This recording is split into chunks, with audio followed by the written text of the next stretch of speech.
We kept coming back to him and saying, no, you continually are suggesting approaches which do not require an unconditional withdrawal. And we were never going to accept a negotiating down from the UN resolutions. Nevertheless, the president summoned his key advisors to a critical meeting. On offer was what they'd always wanted, an Iraqi withdrawal without the need for a bloody land war. But Saddam would walk away unpunished and undefeated. At dawn, the president called Gorbachev to tell him the deal was unacceptable. It was a very difficult phone call for the president and a very anguished one for Gorbachev. I said we shouldn't waste any time. We must still try to find a political way out. He said, I'm interested in that, understand me. I'm interested in finding a political solution, but nothing's happening. Well, I told him, don't lose that will. Don't lose the opportunity. Don't rush things. We're acting together. Let's find a political solution. The president just said, no, I'm sorry. You know, he's had all the chances. He's had months. He's had from August 2nd. We have given him every opportunity. And we've told him that this aggression would not stand. And now it's too late. Bush could have said, okay, let us have a ceasefire and then discuss the other matters. He did not accept the ceasefire. He continued the war according to his own schedule. He didn't care about what Gorbachev said and reached with me. He had a schedule. The coalition was under strain. The French President François Mitterrand called, demanding more time for diplomacy. But then Saddam Hussein intervened. We received word that Saddam had blown the oil wells, and I went rushing up to the Oval Office, and Bush used it right then in the telephone call with Mitterrand, sort of, Francois, we've just received this piece of information that shows that we cannot delay, that Saddam is going to produce a catastrophe in Kuwait. He's already set all the oil wells on fire, and God knows what he may do next. And that pretty well resolved that issue.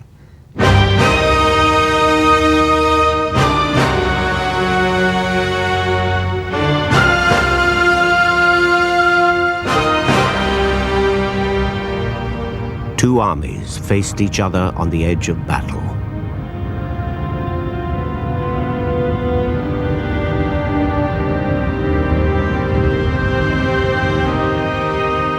The coalition will give Saddam Hussein until noon Saturday to do what he must do. Begin his immediate and unconditional withdrawal from Kuwait.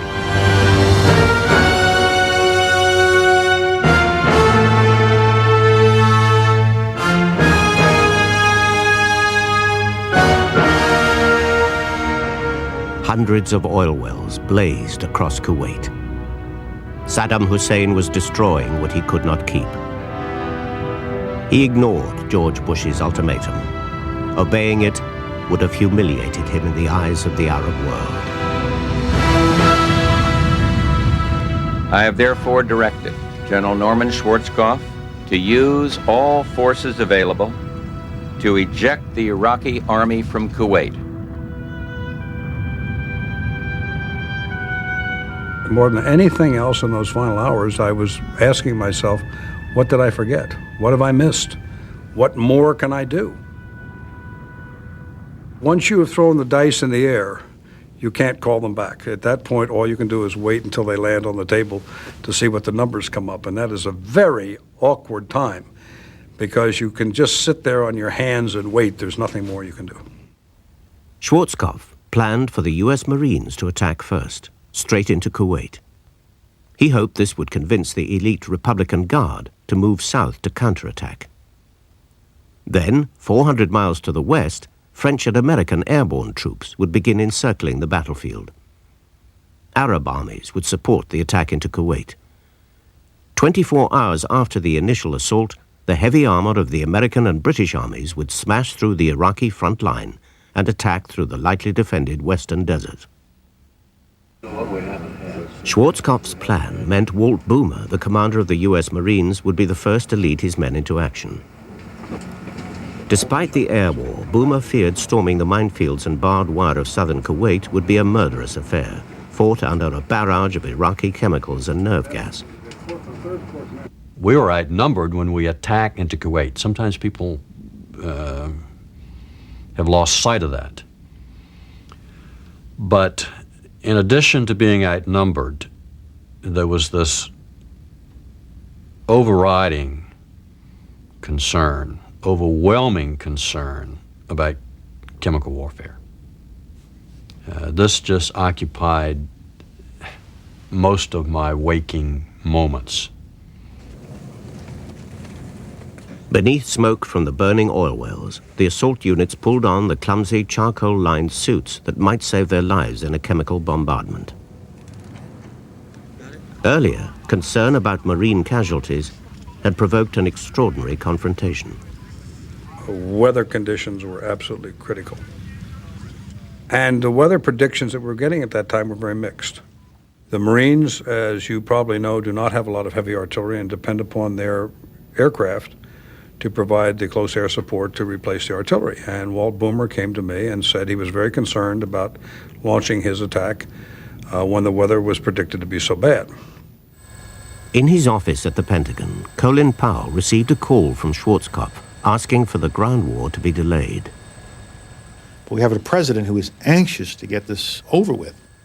And I went and talked to Norm on the phone and said, Norm, look, this is getting hard to explain. And I took him through why it was getting hard to explain, and he just had it. He exploded and said, you know, you do not understand my problem. You're talking in political terms. If you don't care about the lives of young people, well, I do. That did it. I exploded, and I started shouting back at him. You know, I care as much as you do, but there's a limit. And I have to work in both the political world and the military world. When you're caught in the middle on something like that, it's not a pleasant position to be in, and it puts you under more strain than you were already under just in the strain of undertaking the type of thing that we were getting ready to do. He said, Colin, I think I'm losing it. I feel my head's in a vice. I said, you're not losing it. If you have a total confidence, we got a problem. We'll work our way through this problem. And then about 30 minutes later, Norm called and said, the weather's fine. We can go. Marine engineers began to crawl through the miles of minefields, bunker complexes, and barbed wire that protected the Iraqi front line. As they advanced, they used fiberglass rods to probe for mines so they could mark out safe paths for the first troops to race through. You see mines everywhere. You can look left and right and you see mines, half-buried mines, full-view mines. Just as far as you can see, you look left and right, and there's desert, and there's just lines and lines and lines, and groups of mines out there. 1st Marine Division will cross west of the El Wafra in zone at approximately 0-1200 at H-hour. In the desert, the Marine commanders rehearsed their plans for the last time. They expected a tough fight. While I remain apprehensive about some of their capability, I'm also confident that we can work through that. I think we can work through their chemical capability.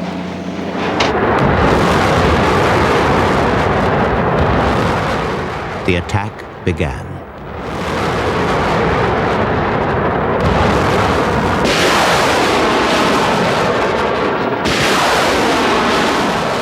I don't think anyone predicted that the Marines would get much farther than maybe 5 kilometers. At the very most, maybe 8. And that then, with the enormous, overwhelming forces that were arrayed in that area, that it would stop the Marines. We're going through the breach.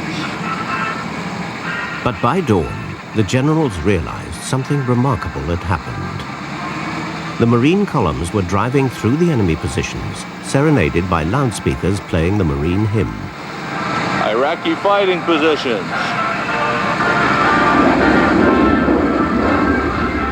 While Allied aircraft watched for a counterattack, thousands of Marines poured into Kuwait, almost unopposed. We expected casualties somewhere in the 25 to 30% range. But there were essentially no firefights, essentially no battles.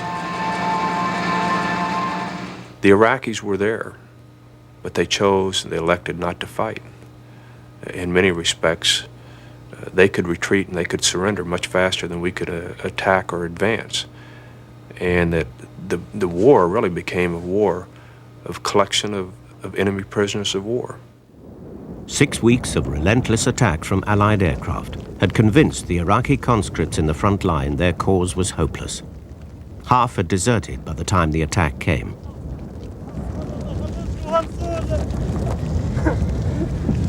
Those that stayed, shell-shocked, often in tears, were waiting their chance to surrender.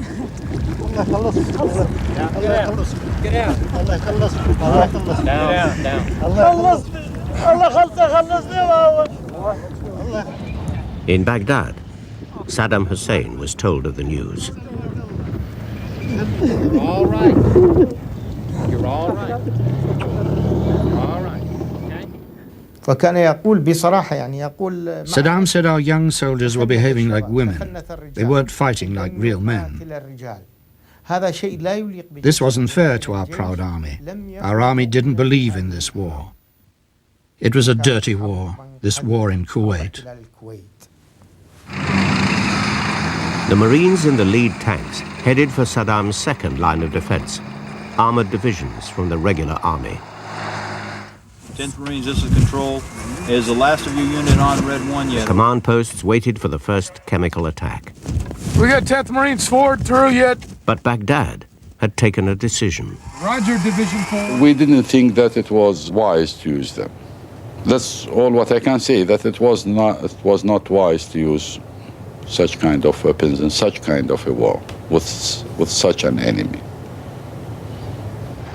If chemicals had killed large numbers of the Marines threading their way through the minefields, the Pentagon planned to flood Baghdad with 6 feet of water. Knocking off the dams on the Tigris and Euphrates rivers would have caused enormous destruction downstream. The loss of civilian life would have been terrible, and we really had not thoroughly analyzed. We knew how to hit the dams, but I don't know if we analyzed what the effect downstream would have been. But nevertheless, it would have been a good one to threaten the Iraqis with. And of course, there was always the implicit threat of nuclear weapons. I don't think we ever would have used them, but nevertheless, the Iraqis didn't know that. And we could have if provocation was serious enough. Lay down your weapons, come up. We will not hurt you. We are here to help you. In these first hours, 8,000 Iraqis were captured. Be home soon. It was great. After Vietnam, the American military vowed never to underestimate an enemy. But in Vietnam, the enemy had fought for a cause he was willing to die for. My own guess is that about 75% of them gave up and about 25% fought. As the day wore on, I began to become elated.